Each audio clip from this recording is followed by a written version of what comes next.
ಎಲ್ಲರಿಗೂ ವೀರೇಶ್ ಕಡಿಮನಿ ಕ್ಲಾಸಸ್ಗೆ ಆತ್ಮೀಯ ಸ್ವಾಗತ.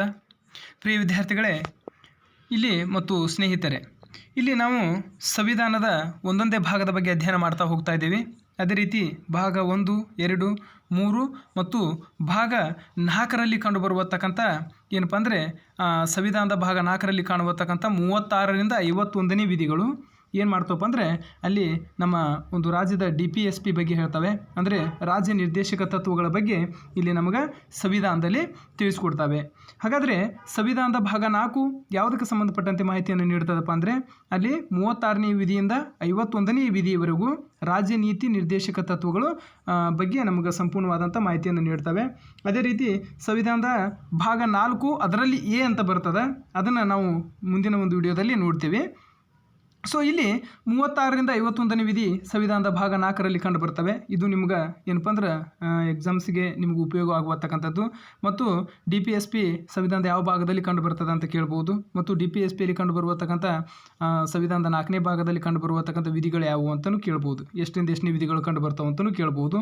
ಅದೇ ರೀತಿ ಸಂವಿಧಾನದ ಭಾಗ 4A ಅದು ಬೇರೆ ಇದೆ. ಓಕೆ, ಸೊ ಅದನ್ನು ನೀವು ಗಮನವಿಟ್ಟು ಸರಿಯಾಗಿ ಏನು ಮಾಡ್ಕೋಬೇಕಾಗ್ತದೆ, ನೋಡಬೇಕಾಗ್ತದೆ. ಸೊ ಇನ್ನೂ ನಮ್ಮ ಚಾನಲನ್ನು ಯಾರು ಸಬ್ಸ್ಕ್ರೈಬ್ ಮಾಡಿಲ್ಲ, ಸಬ್ಸ್ಕ್ರೈಬ್ ಮಾಡಿ, ಲೈಕ್ ಮಾಡಿ, ಶೇರ್ ಮಾಡಿ ಮತ್ತು ವಿಡಿಯೋವನ್ನು ಪೂರ್ತಿಯಾಗಿ ನೋಡಿ ಅಂತಂದು ಹೇಳಲಿಕ್ಕೆ ಇಷ್ಟಪಡ್ತೀನಿ. ಅದೇ ರೀತಿ ನಾವು ರಾಜ್ಯ ನೀತಿ ನಿರ್ದೇಶಕ ತತ್ವಗಳ ಬಗ್ಗೆ ಒಂದು ಸ್ವಲ್ಪ ನಾವು ಬೇಸಿಕ್ಸ್ ಬಗ್ಗೆ ಅಧ್ಯಯನ ಮಾಡಬೇಕಾಗ್ತದೆ. ಸೊ ಇಲ್ಲಿ ರಾಜ್ಯ ನೀತಿ ನಿರ್ದೇಶಕ ತತ್ವಗಳಿಗೆ ಸಂಬಂಧಿಸಿದಂತೆ ಇಲ್ಲಿ ನಾವು ಮೊದಲು ಏನನ್ನು ಅಧ್ಯಯನ ಮಾಡ್ತವಪ್ಪ ಅಂದರೆ ಅದರ ಒಂದು ಬೇಸಿಕ್ಸ್ ನಮ್ಗೆ ಗೊತ್ತಿರಬೇಕಾಗ್ತದೆ. ಏನಪ್ಪ ಅಂದರೆ ಇಲ್ಲಿ DPSP ಒಂದು ಅನುಷ್ಠಾನಕ್ಕೆ ಬರೋದರಿಂದ ನಮ್ಗೆ ಕಲ್ಯಾಣ ರಾಜ್ಯವನ್ನು ಮತ್ತು ಸುಖಿ ರಾಜ್ಯವನ್ನು ಏನು ಮಾಡ್ಬೋದು, ಅಲ್ಲೇ ಸ್ಥಾಪಿಸಬಹುದು.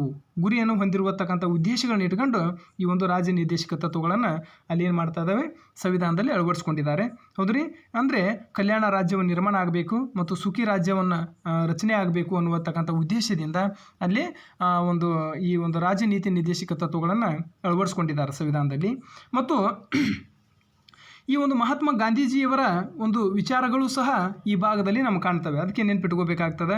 ಈ ಮಹಾತ್ಮ ಗಾಂಧೀಜಿಯವರ ಆಲ್ಮೋಸ್ಟ್ ಅವರ ಎಲ್ಲ ವಿಚಾರಗಳಲ್ಲಿ ಒಂದು 100ಕ್ಕೆ 80% ವಿಚಾರಗಳು ರಾಜ್ಯ ನೀತಿ ನಿರ್ದೇಶಕ ತತ್ವದಲ್ಲೇ ಏನಾಗ್ತವಪ್ಪ ಅಂದ್ರೆ ಕಂಡು ಬರ್ತವೆ. ಹೀಗಾಗಿ ರಾಜ್ಯ ನೀತಿ ನಿರ್ದೇಶಕ ತತ್ವದಲ್ಲಿ ಯಾರ ವಿಚಾರಗಳು ಹೆಚ್ಚು ಕಂಡು ಬರ್ತವಪ್ಪ ಅಂದರೆ ಮಹಾತ್ಮ ಗಾಂಧೀಜಿಯವರ ವಿಚಾರಗಳು ಇದರಲ್ಲಿ ರಾಜ್ಯ ನೀತಿ ನಿರ್ದೇಶಕ ತತ್ವಗಳಲ್ಲಿ ಕಂಡು ಬರ್ತವೆ. ಅಂದರೆ 36ರಿಂದ 51ನೇ ವಿಧಿಯಲ್ಲಿ DPSPಯಲ್ಲಿ. ಹೌದು. ಸೊ ಈ ಒಂದು DPSPಯನ್ನು ನಾವು ರಾಜ್ಯ ನೀತಿ ನಿರ್ದೇಶಕ ತತ್ವಗಳನ್ನು ನಾವು ಯಾವ ಒಂದು ದೇಶದ ಸಂವಿಧಾನದಿಂದ ಎರವಲು ಪಡ್ಕೊಂಡಿದ್ದೀವಿ ನಮ್ದಕ್ಕಂದರೆ ಇದನ್ನ ಐರಿಷ್ ದೇಶದ ಸಂವಿಧಾನದಿಂದ ಏನು ಮಾಡಿದ್ದೀವಿ, ನಾವು ಎರವಲನ್ನು ಪಡ್ಕೊಂಡಿದ್ದೀವಿ. ಅಂದರೆ ಅಲ್ಲಿಂದ ನಾವೇನು ಮಾಡ್ತವಪ್ಪ ಅಂದ್ರೆ ಇದನ್ನು ನಮ್ಮ ಸಂವಿಧಾನಕ್ಕೆ ಅದೇ ರೀತಿ ಇರುವತಕ್ಕಂಥ ಸಂವಿಧಾನವನ್ನು ನಮ್ಮ ಸಂವಿಧಾನಕ್ಕೂ ಸಹ ನಾವೇನು ಮಾಡಿದ್ದೀವಿ, ಅಳವಡಿಸ್ಕೊಂಡಿದ್ದೀವಿ. ಆದರೆ ಒಂದು ಮಾತೇನಪ್ಪ ಅಂದರೆ ಈ ಒಂದು ರಾಜ್ಯ ನೀತಿ ನಿರ್ದೇಶಕ ತತ್ವಗಳನ್ನು ಸಂಪೂರ್ಣವಾಗಿ ಇಡೀ ದೇಶಾದ್ಯಂತ ಪ್ರತಿಯೊಂದು ರಾಜ್ಯಗಳು ಇದನ್ನು ಜಾರಿಗೆ ತಂದದ್ದೇ ನಿಜವಾಗಿದ್ದರೆ ಇಡೀ ನಮ್ಮ ಭಾರತ ದೇಶ ಒಂದು ಕಲ್ಯಾಣ ರಾಜ್ಯ, ಸುಖಿ ರಾಜ್ಯವನ್ನಾಗಿ ನಿರ್ಮಾಣ ಹೊಂದುವುದರಲ್ಲಿ ಯಾವುದೇ ಅನುಮಾನವಿಲ್ಲ. ಹೌದ್ರಿ, ಅಂದರೆ ಈ ಸುಖಿ ರಾಜ್ಯದಲ್ಲಿ ರಾಜ್ಯ ನೀತಿ ನಿರ್ದೇಶಕ ತತ್ವಗಳಲ್ಲಿ ಬರುವತಕ್ಕಂಥ ಅಂಶಗಳು ಎಲ್ಲವೂ ನಮ್ಮ ಒಂದು ರಾಜ್ಯದಲ್ಲಿ ಜಾರಿಗೆ ಬಂದಿಲ್ಲ. ಯಾಕಪ್ಪ ಅಂದರೆ ಅದರಲ್ಲಿ ಕೆಲವೊಂದಿಷ್ಟು ಬಂದಿದ್ದಾವೆ ಅಷ್ಟೇ. ಅಲ್ಲಿ ನಿಜವಾಗ್ಲೂ ನಾವು ರಾಜ್ಯ ನೀತಿ ನಿರ್ದೇಶಕ ತತ್ವದಲ್ಲಿರುವತಕ್ಕಂಥ ಎಲ್ಲ ವಿಚಾರಗಳು, ತತ್ವಗಳು ಅದನ್ನು ಪ್ರತಿಯೊಂದು ರಾಜ್ಯಗಳು ಅಳವಡಿಸ್ಕೊಂಡು ಜಾರಿಗೆ ತಂದಿದ್ದೇ ನಿಜವಾಗಿದ್ದರೆ ನಮ್ಮ ಭಾರತ ದೇಶ ಅತ್ಯಂತ ಒಂದು ಕಲ್ಯಾಣ ರಾಜ್ಯವಾಗಿ, ಸುಖಿ ರಾಜ್ಯವನ್ನಾಗಿ ಹೊಂದಲಿಕ್ಕೆ ಏನಪ್ಪ ಅಂದ್ರೆ ಅತ್ಯಂತ ಮುಂದಾಗ್ತದೆ ಅಂತಂದು ನಾವು ಏನು ಮಾಡ್ಬೋದು, ಹೇಳ್ಬೋದು. ಸೊ ಅದರಲ್ಲಿ ಎಲ್ಲವೂ ಬಂದಿಲ್ಲ, ಕೆಲವೊಂದಿಷ್ಟು ಬಂದಿದ್ದಾವೆ. ಹೀಗಾಗಿ ಈ ಒಂದು ರಾಜ್ಯ ನೀತಿ ನಿರ್ದೇಶಕ ತತ್ವಗಳನ್ನು ನಾವು ಐರಿಷ್ ದೇಶದ ಸಂವಿಧಾನದಿಂದ ನಾವೇನು ಮಾಡ್ತವಪ್ಪ ಅಂದ್ರೆ ನಮ್ಮ ದೇಶದ ಸಂವಿಧಾನಕ್ಕೆ ಎರವಲು ಪಡ್ಕೊಂಡಿದ್ದೀವಿ. ಹೌದ್ರಿ. ಸೊ ಹಾಗಾದರೆ ಈ ಒಂದು 36ನೇ ವಿಧಿಯಿಂದ ಹಿಡಿದು 51ನೇ ವಿಧಿ ಅಂತ ಕರಿತೀವಿ. ಇಲ್ಲಿ 36 ವಿಧಿ ಮತ್ತು ಏನು ಹೇಳ್ತದಪ್ಪ 36ನೇ ವಿಧಿ ಅಂದರೆ ರಾಜ್ಯ ಅನ್ನುವತಕ್ಕಂಥ ಒಂದು ಪದಕ್ಕೆ ಸಂಬಂಧಪಟ್ಟಂಥದ್ದು. ಹೌದ್ರಿ, ನಿಮಗೆ ಇಲ್ಲಿ ಮುಖ್ಯವಾಗಿರುವಂಥದ್ದು ಹೇಳ್ತಾ ಇದ್ದೀನಿ. ಯಾಕಂದರೆ 36ನೇ ವಿಧಿ ಹೇಳೇ ಬರ್ತದೆ, ರಾಜ್ಯ ನಿರ್ದೇಶಕ ಅಂದರೆ ರಾಜ್ಯ ಅನ್ನುವಂಥ ಪದಕ್ಕೆ ಸಂಬಂಧಪಟ್ಟಂಥದ್ದು 36ನೇ ವಿಧಿ. ಹೌದ್ರಿ, ರಾಜ್ಯ ನಿರ್ದೇಶಕ ತತ್ವಗಳು ಅದಕ್ಕೆ ಸಂಬಂಧಪಟ್ಟಂಥದ್ದು 36ನೇ ವಿಧಿ. ಹೀಗಾಗಿ 36ನೇ ವಿಧಿ ಏನು ಹೇಳ್ತದಪ್ಪ ಅಂದರೆ ಅಲ್ಲಿ ರಾಜ್ಯ ಅನ್ನುವಂಥ ಪದಕ್ಕೆ ಸಂಬಂಧಿಸಿರುವಂಥದ್ದು. ಮತ್ತು 37ನೇ ವಿಧಿ ಏನು ಹೇಳ್ತದೆ ಹೇಳಿದೆ ನಿಮಗೆ, ಏನಪ್ಪ ಅಂದ್ರೆ 36ನೇ ವಿಧಿಯಿಂದ 51ನೇ ವಿಧಿ ರಾಜ್ಯ ನೀತಿ ನಿರ್ದೇಶಕ ತತ್ವಗಳಂತಂದು. ಸೊ ಅದರಲ್ಲಿ 36ನೇ ವಿಧಿ ರಾಜ್ಯ ಅನ್ನುವಂಥ ಒಂದು ಪದಕ್ಕೆ ಸಂಬಂಧಪಟ್ಟದ್ದಾದರೆ 37ನೇ ವಿಧಿ ಏನು ಹೇಳ್ತದಪ್ಪ ಅಂದರೆ ಅಲ್ಲಿ DPSP ನ್ಯಾಯಾಂಗ ರಕ್ಷಿತವಾಗಿಲ್ಲ. ನ್ಯಾಯಾಂಗ ರಕ್ಷಿತವ ಅಂದರೆ ಏನಪ್ಪ ಅಂದರೆ ನಮ್ಗೆ ಸಂವಿಧಾನದ ಭಾಗ 3ರಲ್ಲಿ ಕಂಡು ಬರ್ತಾವೆ ಮೂಲಭೂತ ಹಕ್ಕುಗಳು. ನಂತರ ಪ್ರಜೆಗಳು ತಮ್ಮನ್ನು ತಾವು ರಕ್ಷಿಸಿಕೊಳ್ಳಿಕ್ಕೆ, ಪ್ರಜೆಗಳು ತಾವು ಸ್ವತಂತ್ರವಾಗಿ ಬದುಕಲಿಕ್ಕೆ ನಮ್ಮ ಪ್ರತಿಯೊಬ್ಬ ಪ್ರಜೆಗಳಿಗೆ ಸಂವಿಧಾನ ಕೊಟ್ಟಂತಹ ಏನು 6 ಮೂಲಭೂತ ಹಕ್ಕುಗಳನ್ನು ಕೊಟ್ಟಿದೆಯೋ ಆ 6 ಮೂಲಭೂತ ಹಕ್ಕುಗಳು ಅದನ್ನು ರಕ್ಷಣೆ ಮಾಡಲಿಕ್ಕೆ ನಾವು 37ನೇ ವಿಧಿ ಪ್ರಕಾರ ರೀಟ್ ಆಜ್ಞೆಗಳನ್ನು ಹೊರಡಿಸುವುದರ ಮೂಲಕ ನಾವು ಏನು ಮಾಡ್ಬೋದು, ಅಲ್ಲಿ ಸುಪ್ರೀಂ ಕೋರ್ಟ್ ಮತ್ತು ಒಂದು ಹೈಕೋರ್ಟ್ ಮೂಲಕ ನಾವು ನ್ಯಾಯವನ್ನು ಪಡಿಬೋದು. ಹೌದ್ರಿ. ಸೊ ಹಾಗೆ ಅಲ್ಲಿ ಮೂಲಭೂತ ಹಕ್ಕುಗಳಿಗೆ ಧಕ್ಕೆ ಆದರೆ ನಾವು ರಕ್ಷಿಸ್ಕೊಳ್ಳಲಿಕ್ಕೆ ನಮಗೇನಿದೆಪ್ಪ ಅಂದ್ರೆ ಸಂವಿಧಾನದಲ್ಲಿ ಒಂದು ಅವಕಾಶ ಇದೆ. ಆದರೆ ಇಲ್ಲಿ ರಾಜ್ಯ ನೀತಿ ನಿರ್ದೇಶಕ ತತ್ವಗಳನ್ನು ನಾವು 37ನೇ ವಿಧಿ ಪ್ರಕಾರ ಇವುಗಳನ್ನು DPSP ರಾಜ್ಯ ನೀತಿ ನಿರ್ದೇಶಕ ತತ್ವಗಳನ್ನು ರಕ್ಷಿಸಲಿಕ್ಕೆ ಸಂವಿಧಾನದಲ್ಲಿ ಯಾವುದೇ ಒಂದು ಅವಕಾಶವಿಲ್ಲ. ಅಂದ್ರೆ ಅರ್ಥ ಏನು ಹೇಳ್ತದಪ್ಪ ಅಂದರೆ ಇಲ್ಲಿ ರಾಜ್ಯ ನೀತಿ ನಿರ್ದೇಶಕ ತತ್ವಗಳು 36ರಿಂದ 51ನೇ ವಿಧಿಗಳು ಏನಿದಾವು ಇವುಗಳನ್ನು ಪ್ರತಿಯೊಂದು ಅವರವರ ದೇಶದಲ್ಲಿರುವಂಥ ಪ್ರತಿಯೊಂದು ರಾಜ್ಯಗಳು ಜಾರಿಗೆ ತರಬಹುದು ಅಥವಾ ತರದೇ ಇರಬಹುದು. ಇದನ್ನು ಜಾರಿಗೆ ತಂದಿಲ್ಲ ಅಂತ ಇಟ್ಕೊಂಡು ಅದನ್ನು ನಾವು ಏನು ಮಾಡ್ಬೋದು, ಅಲ್ಲೇ ನ್ಯಾಯಾಂಗಕ್ಕೆ ಹೋಗಿ ರೀಟ್ ಆಜ್ಞೆಗಳನ್ನು ಅಥವಾ ಕಾನೂನು ಮೂಲಕ ರಕ್ಷಣೆ ಕೇಳೋದನ್ನು ನಾವು ಮಾಡಲಿಕ್ಕೆ ಬರೋಂಗಿಲ್ಲ. ಹೌದ್ರಿ.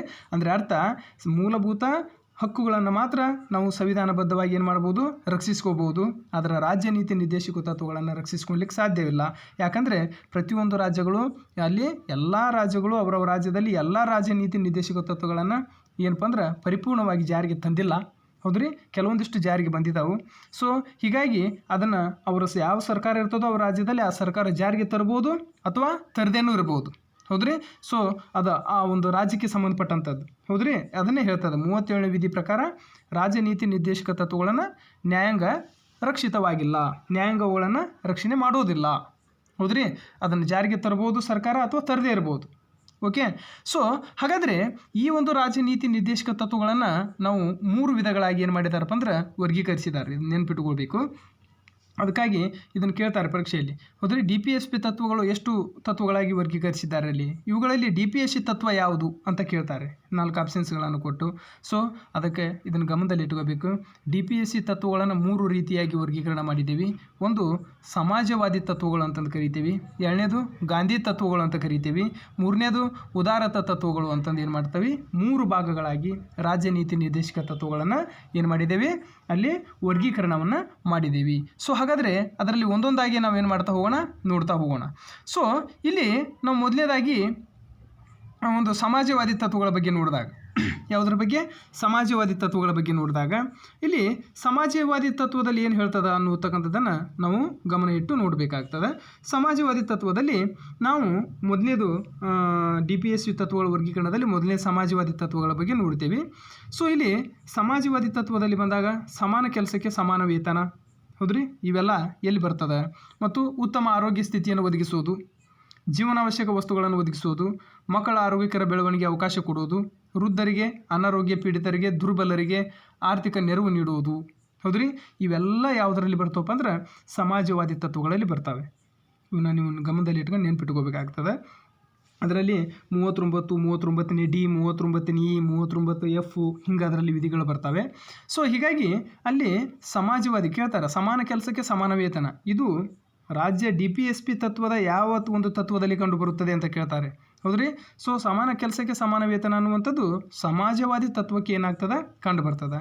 ಅಥವಾ ಮತ್ತೆ ಕೇಳ್ತಾರೆ ಏನಪ್ಪ ಅಂದರೆ ಜೀವನಾವಶ್ಯಕ ವಸ್ತುಗಳನ್ನು ಒದಗಿಸುವುದು. ಹೌದ್ರಿ. ಇದು DPSP ಯಾವ ತತ್ವದಲ್ಲಿ ಕಂಡು ಬರ್ತದೆ, ರಾಜ್ಯ ನೀತಿ ನಿರ್ದೇಶಕ ತತ್ವದಲ್ಲೇ. ಆದರೆ ಯಾವ ವರ್ಗೀಕರಣ ಮಾಡಿದ್ದಾರೆ 3 ಆಗಿ, ಅದರಲ್ಲಿ ಯಾವುದರಲ್ಲಿ, ಸಮಾಜವಾದಿ ತತ್ವದಲ್ಲಿ. ಹೀಗೆ ಪ್ರಶ್ನೆಗಳು ಬರ್ತವೆ.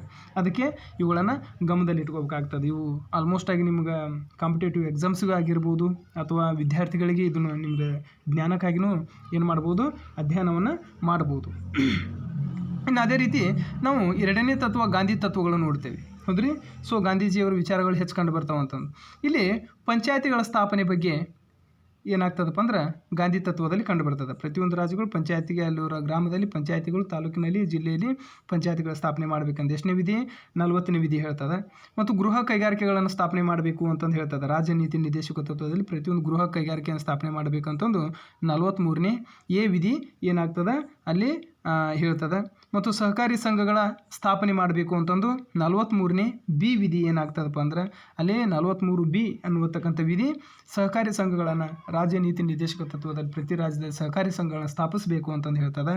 ಇನ್ನು ಅದೇ ರೀತಿ ಅಲ್ಲಿ ನಾವು 4ನೇದು ನೋಡಿದಾಗ ಏನಿದೆಪ್ಪ ಅಂದ್ರೆ ಪರಿಶಿಷ್ಟ ಜಾತಿ ಪರಿಶಿಷ್ಟ ಪಂಗಡ ಹೌದ್ರಿ ಇತರೆ ದುರ್ಬಲ ವರ್ಗದವರ ಕಲ್ಯಾಣಕ್ಕೆ ಅವ್ರನ್ನ ಅಭಿವೃದ್ಧಿಯತ್ತ ಕೊಂಡೊಯ್ಯಬೇಕು ಅಂತಂದು 46ನೇ ವಿಧಿ ಹೇಳ್ತದೆ. ರಾಜ್ಯ ನೀತಿ ನಿರ್ದೇಶಕ ತತ್ವದಲ್ಲಿ ಎಷ್ಟನೇ ವಿಧಿ?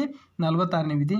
ಅದೇ ರೀತಿ ನಾವು ಅಲ್ಲಿ ಸಾರ್ವಜನಿಕ ಆರೋಗ್ಯವನ್ನು ಸುಧಾರಿಸುವುದು ಅಂತಂದು 47ನೇ ವಿಧಿ ಏನಾಗ್ತದೆ ಅದಕ್ಕೆ ಸಂಬಂಧಪಟ್ಟಂತೆ ಮಾಹಿತಿ ನೀಡ್ತದೆ. ಗೋಹತ್ಯೆ ನಿಷೇಧ ಅಭಿವೃದ್ಧಿಗೆ ಸಂಬಂಧಪಟ್ಟಂತೆ 48ನೇ ವಿಧಿ ಹೇಳ್ತದೆ.